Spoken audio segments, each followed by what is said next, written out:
Speaker Mike Johnson is in hot water. He has produced the big, beautiful bill for Trump. This makes his tax cuts extended because they're going to, if they run out, it's going to be the largest tax hike in American recent history. Welcome to Doug In Exile. Thank you guys for subscribing. Thank you for praying for my skin cancer surgery, which is doing fine, but just I look a little beat up. Let's go into the good and the bad for Mike Johnson, because boy, he has a narrow majority. He can only lose a couple votes. And then Trump's big, beautiful bill that should be enshrined into law could face trouble. It's in for markup today. Markup is when both sides go in and say what they want to mark up and change, including, all the added pork and lobbyists and all that, before they'll be willing to vote. I'll go into some of that drama first. Let's get to the article right here on Politico. Okay, this is one of the Republicans. The Republicans that are against it are from Democrat-filled, big, rich states like New York and California. I'll explain in a minute. Capitol agenda maker break markup day. Prepare for a marathon, Medicaid-focused markup, and a SALT fight. That's a tax, a state tax that I'll explain with Grok in a minute. Fight that could torpedo the GOP's tax package. House Republicans are gearing up for their first consequential mega bill markups Tuesday with a massive unresolved policy fights and could unravel President Donald Trump's big, beautiful bill. Ways and Means, at least one blue state Republican is threatening to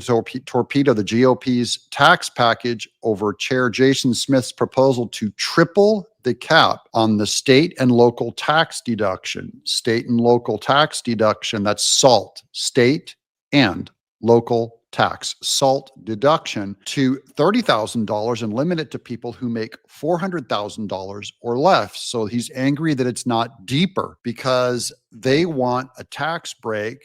It got taken away, was part of how they paid for Trump's last tax break from 2017. I'm going to bring up Grok just to explain SALT to you really quick. Let me read this to you. The SALT, state and local tax deduction, allows taxpayers who itemize their federal income tax returns to deduct certain state and local taxes. So in a high place like California and New York, you can deduct those taxes to your state and not pay as much federal taxes. And Trump's going to have to remove as many of those as he can to help pay for it and get this bill through. So it passes the Ways and Means Committee. Primarily property taxes, income tax, state income taxes, or sales taxes, but not both income and sales taxes, up to a specified limit. Established as part of the U.S. tax code, it aims to reduce the federal tax burden for residents in high tax states by offsetting taxes paid to state and local governments. However, the 2017 Tax Cuts and Jobs Act capped the SALT deduction to just $10,000 annually for individuals and married couples filing jointly, sparking debate. Proponents argue it prevents double taxation and supports taxpayers in states with robust public services, while critics contend it disproportionately benefits high earners and subsidized high tax state policies, potentially distorting federal tax equity. There, you guys can see this is all kind of a sliding scale thing, right? Where if you get a benefit from one side, you don't pay as much for the other. So this is an argument against state versus the feds, but specifically rich states, because they pay more taxes, so they have more benefits. The bill is dead effectively on the floor, says that Nick LaLota, one of the quartet of so-called SALT Republicans advocating for a higher cap, told Politico Monday night. Smith insulted us with fake numbers and demonstrated bad faith in representing a bill that doesn't come close to earning our vote, said LaLota. But the SALT plan isn't final. Ways and Means will use the placeholder language when it marks up its position of the mega bill at 2:30 p.m. So that's already happening today, with the expectation that negotiations will continue. Speaker Mike Johnson huddled with SALT Republicans and other top GOP lawmakers yesterday, and many Republicans involved in the talks believe they'll end up compromising on slightly higher numbers, according to people familiar with the discussions. So that's as of tonight. The panel is poised for an epic Medicaid-focused markup starting Tuesday at 2 p.m. that could continue overnight and late into tomorrow. So they're going to be working all night tonight. So Mike Johnson right now is reaping hellfire on Twitter from the right. I'm here to make a positive case for him. I'm giving you my bias. I like Mike Johnson. I think he's in a really tough position. And everyone on Twitter on the right is going, he's another Mitch McConnell. He and John Thune are worthless. They're wussies. They're terrible. They're awful. They're sellouts. They hate the American people. Mike Johnson's another Paul Ryan, they said. So I'm just giving you kind of the negative, and I see all the negative. I don't get it. I don't agree with it, but it's there and it's on my side. This one I do agree with throwing some flack at. This is on, remember, Section 230 protected the internet back in the 90s from ever being able to face a lawsuit. It's part of why all of the big social media guys, we weren't allowed to sue them if they deplatformed people.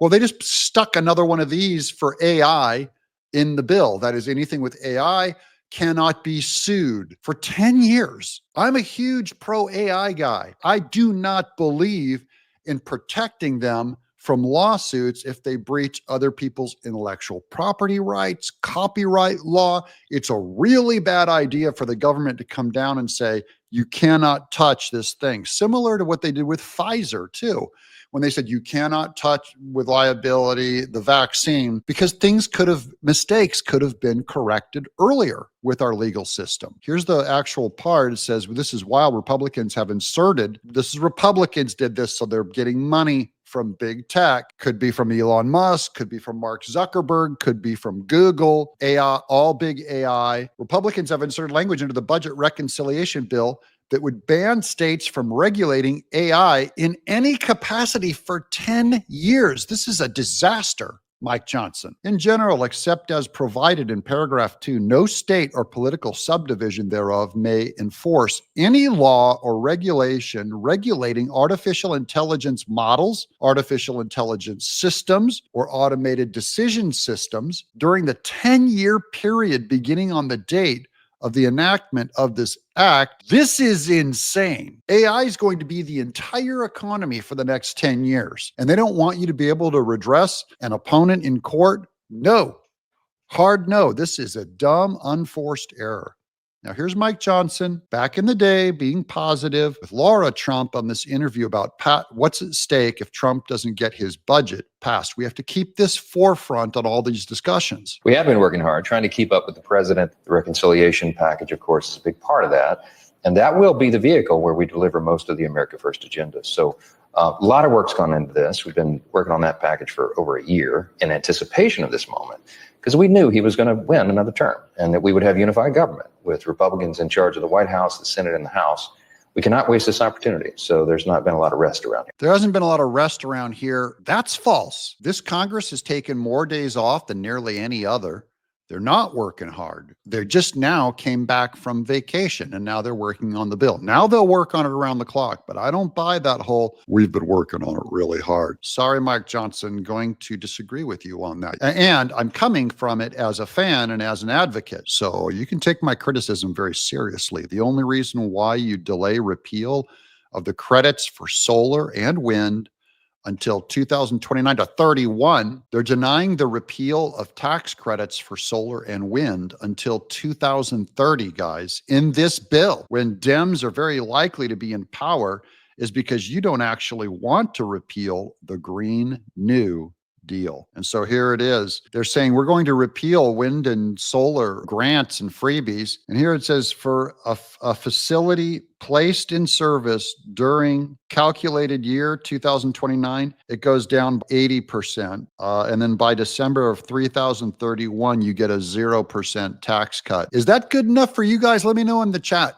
Do you want to see us ending our subsidies of wind and solar before 2030? What in the heck is wrong with our government? Mike Johnson, I get it that it's all a huge compromise, but this is not the American agenda. This is not why we voted for Trump. You guys are betraying the will of the people. And I get it. You can't keep all these Republicans together. They're all bought and sold in different ways. They all have their different agendas. All of their states have different priorities. So it looks like this thing is dead as a dog. That's my guess. Too difficult, too divided, too many people not representing what we voted for. On Speaker Mike Johnson, Republicans have a great opportunity to make Medicaid more fiscally sustainable for the rest of the 21st century. But Trump's insistence on trade policy from the 17th century, meaning tariffs, is getting in the way. So this is about the big picture of, we've touted how much we love the tariffs. Well, the tariffs don't pay down the debt. They don't address problems with Medicaid. And so I have a lot of seniors in my audience. So I just want you guys to know that even Trump has distance between he and Mike Johnson, because there's some guys that say, if you don't pay down the debt, I'm not going to agree to this big, beautiful budget.